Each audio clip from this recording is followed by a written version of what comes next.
All right, man. Welcome back to the show. We got a special guest right here real quick. You want to introduce yourself to the people? Oh, yeah, of course, man. Yogi Calhoon, you understand me? Your girlfriend's favorite rapper, the neighborhood's favorite trapper, Brookfield, California, East Oakland. Hello. I live a life of crime. I turned it into rhyme. My kind hard to find. Now I'm living in my prime. She got my picture on her phone. It looked like a shrine. I put niggas in nooses. They gave me nothing but excuses. I had to switch movements cause niggas wasn't moving. Now I'm in Mosquito on my way to Cupertino. I ride like Yo Camino, shoot game Valentino. All right, so we'll start here. Where does the name Yogi Calhoun come from? How'd you get that name? You know, man, really, Yogi, you know what I'm saying, is a cartoon character, you know what I mean? Oh, we Yogi Bear? Yeah, we got a lot in common, you know. We both got good mouthpiece. We always talk slick, say something quick, you feel me? So I got the name just, you know, being a slick talker, a water walker, you feel me? All right, so what, you grew up like watching that show hella and then people were like, oh yeah, you kind of reminds me? Yeah, man, you know, I was just a fan of it because, you know, just every day he just grinded, he hustled, you feel me? And to keep it real, the backstory is, you know, I just was having a bunch of females and I was getting caught up in shit, so I needed a nickname. Around that time, I was hustling this shit, you know, you in the streets, you don't want to tell nobody your real name. So Yogi just made sense, you feel me? So. What about the Calhoun? How do you say it, Calhoun? Calhoun, Yogi Calhoun. Where does that part come from? Because, you know what I'm saying, we the mob, you know, in the Bay, the West Coast, you know what I mean, out here, we got a mob culture. We don't got a gang culture. So, you know what I mean, my pops watched all the mob movies, you feel me, Godfather, Goodfellas, all that shit. So, you know, in my crew, we were just a mob, you feel me? Rest in peace, Jack, all my niggas, you feel me? But so Yogi, I knew was a common name and somebody would bite me eventually. So I wanted to come with a last name to just make it my own. Yeah. So Yogi Calhoun sound like a dope bank robber or something, you feel me? Yeah, okay. How long have you been doing music seriously? When was the time you're like, all right, I'm going to take this shit real seriously? Man, I'm going to keep it real, bro. When I first seen we could make some money from this shit and it gave real niggas a lane to do something positive, I took it serious in the beginning. I just didn't have all the resources I need. So, man, I've been doing this shit over 20 for sure. Over 20? Damn. Over 20, bro. So, damn, that's like pre-hyphy, huh? Like pre-hyphy? Pre-hyphy, bro. I started doing music in 99. The first project came out in like 2000. You know what I'm saying? That I was on a feature on a compilation. Then after that, a project I was on with my boy called Last Resort. So I've for sure been doing this shit for 2 decades, easy. That's crazy. What would you say is like the biggest difference? Like making music back then, obviously, is different than making music in today's times. You gotta do a hella different shit.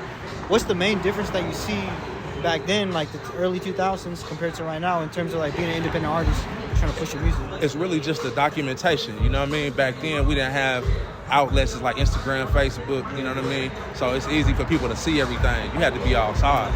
A lot of shit happens for me because of my name. My name get me through a lot of doors. People know I got a good name.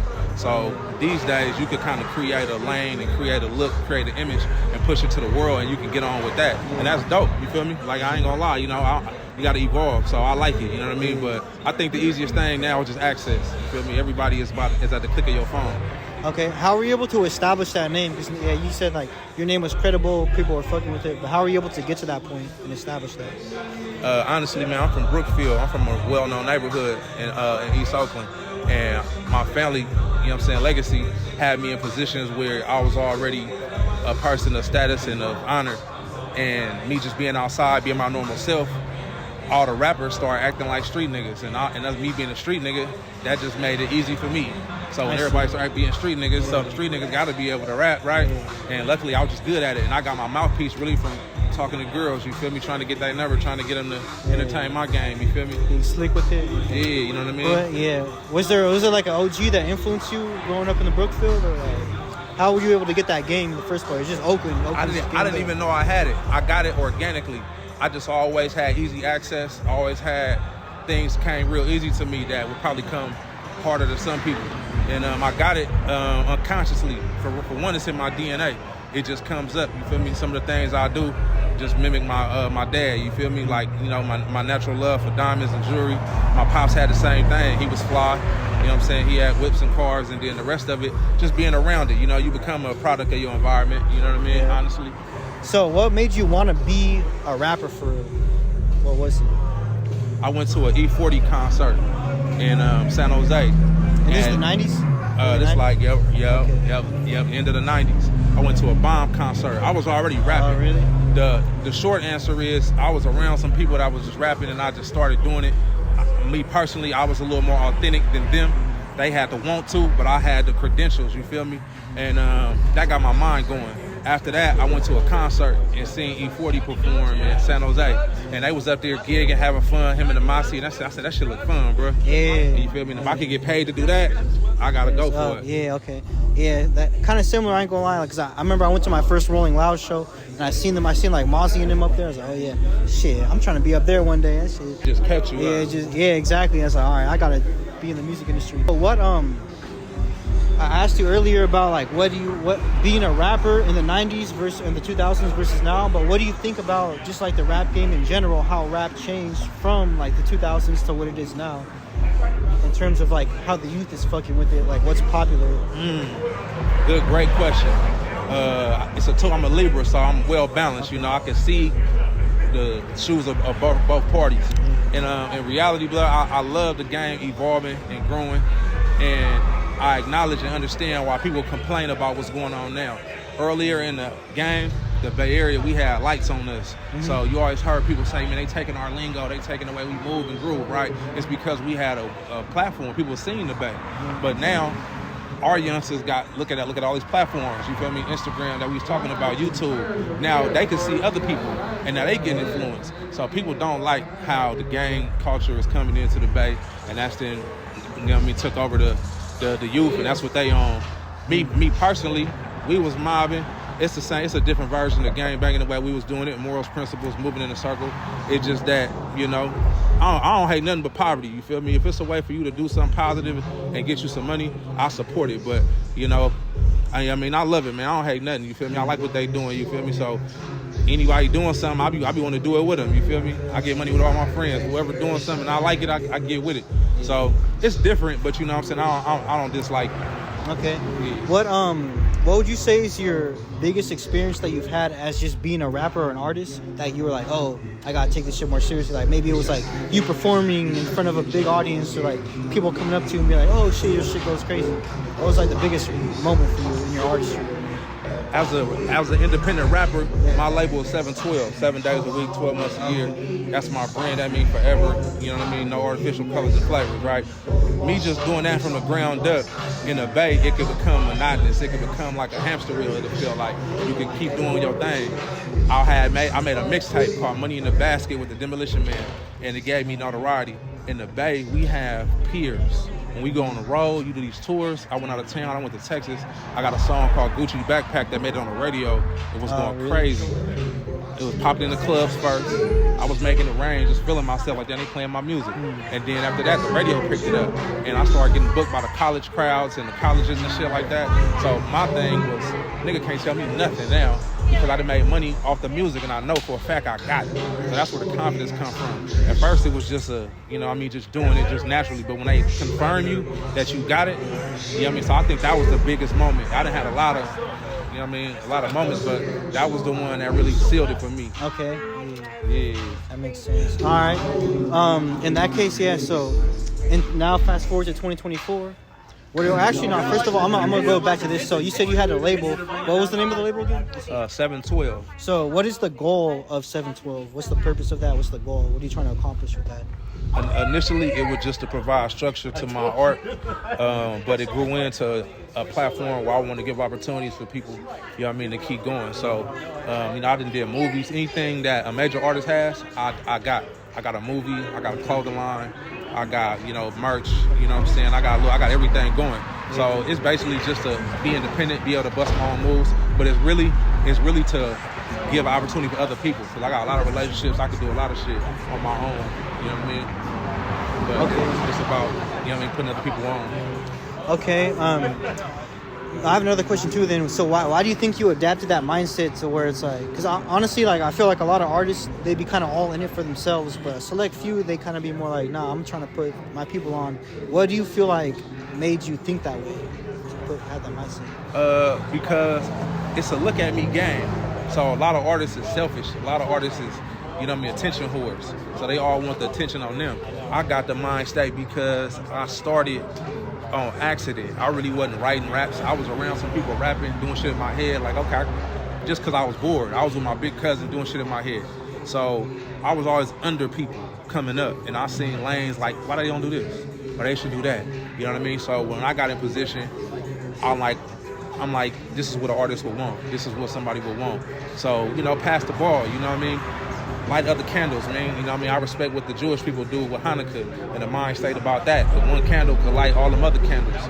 So me just coming up, bro, and just seeing opportunities that I feel like was missed, I wanted to be a person who didn't act like that. You feel me? You know what I mean? Put people on, bro. You know what I mean? So, I don't know. I'm just naturally like that, man. Even when and another thing, I came up in the game when Rough Rider was big, Cash Money was big. Yeah. You know what I'm saying? So it was all family shit. Rockefeller. It wasn't one person. It wasn't one person, you feel me? It was everybody. Everybody get a chain. Everybody got a bottle. It wasn't one nigga. You know what I'm saying? Even when I got in the rap game and I seen the artists that was prospering faster than me, it's because they had a team. Even though they was a solo artist, they had a team. I just had my niggas and I had respect. So I do all this shit just off respect and talent. Ain't no teams. It's just my name and my means, you feel me? So that's the difference. And that's what made me want to put other motherfuckers on, because I'm like, if I'm doing this shit to the neck and I'm seeing these niggas do it with groups of people, if I get 3-4 motherfuckers around me, it's a wrap. But you know, I'm competition. People will be looking at me like competition. So, or they feel like I got it all together, which I do. But shit, I'm not content right now. Shit, I want 20, I want 40. You gotta keep grinding here. Fuck all that. Okay. So, all right. So, speaking of that, what are you gonna do to get to that point? What's next for Yogi? What you got planned? Keep going, bro. Keep going, blood. 7-12. 7 days a week, 12 months a year. I played baseball when I was a young man, and Pops told me, man, go down swinging. You don't never want to be at the plate and watch the motherfucking ball get struck out looking. I'm swinging. And I done had too many victories, bro. So when you get that feeling, you just can't stop. I'm going to keep going forever. So, you know what I mean? I'm a lifer in this shit. I ain't got 30 days, 90 days. I'm a lifer. I'm doing this because I'm doing me. It's easy as fuck. You feel me? Well, what's next, though? What you got coming next in terms of music? And in terms of music, I got a artist deal with my boy X-Rated. Shout out to Blockstar. Really? Okay. Yeah, shout out to Blockstar. And also, I got a song coming out. I think I'm going to call it the intro. But I got a song with Tech 9 and X-Rated speaking on my behalf, you know what I'm saying? At the beginning of the song, it's dope. You know That's pretty big. Yeah. How'd you get locked in with them?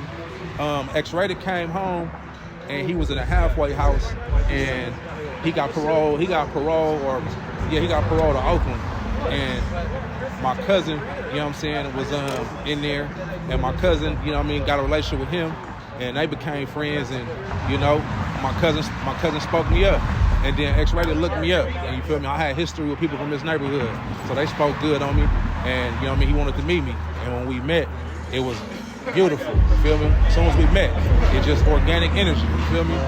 And it was great, and from there, he like, you know, let's get to work, and you feel me? So that's how I met X, was just organic, you know what I mean, situations, and from X, I met Tech 9 for the second time.